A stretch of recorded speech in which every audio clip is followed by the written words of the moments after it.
శంకుస్థాపనకి విచ్చేసిన కేంద్ర మంత్రివర్యులు షెకావత్ గారు, పర్యాటక ప్రాజెక్ట్ శంకుస్థాపనకి విచ్చేసిన కేంద్ర మంత్రివర్యులు షెకావత్ గారికి, మొట్టమొదటిసారిగా మన నగరానికి విచ్చేసిన పొలిటికల్ స్టార్ పవన్ కళ్యాణ్ గారికి,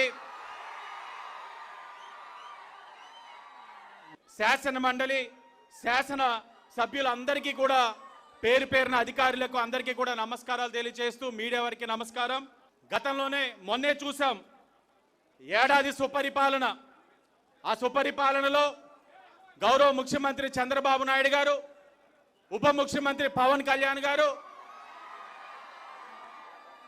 రాష్ట్ర బీజేపీ చీఫ్ పురంధేశ్వరి గారు, ఐటీ మరియు విద్యాశాఖ మంత్రి లోకేష్ గారు చెప్పారు, కూటమి యొక్క ఆలోచన విధానం, ఈ కూటమి రాష్ట్రానికి ఏమిటి అవసరం, ఈ కూటమి ఏ విధంగా వెళ్ళబోతా ఉందన్నది చాలా స్పష్టంగా చెప్పారు. చెప్పిన తర్వాత ఒక విశ్వాసం, ఉత్సాహం, కూటమి నాయకులు కేడర్లోని ఒక బలమైన నమ్మకం, రాబోయే రోజుల్లో ఈ రాష్ట్రంలో ముమ్మాటికి కూటమి ప్రభుత్వంలో మరే 15 సంవత్సరాల అధికారంలో ఉండాలి. దానికి అనుగుణంగా ఇది మన కళ, ఇది మన ప్రజల యొక్క కళ. దశాబ్దాలుగా ఈ కళని ఎన్నో రాజకీయ పార్టీలు, ఎంతో మంది నాయకులు కళలు కన్నారు.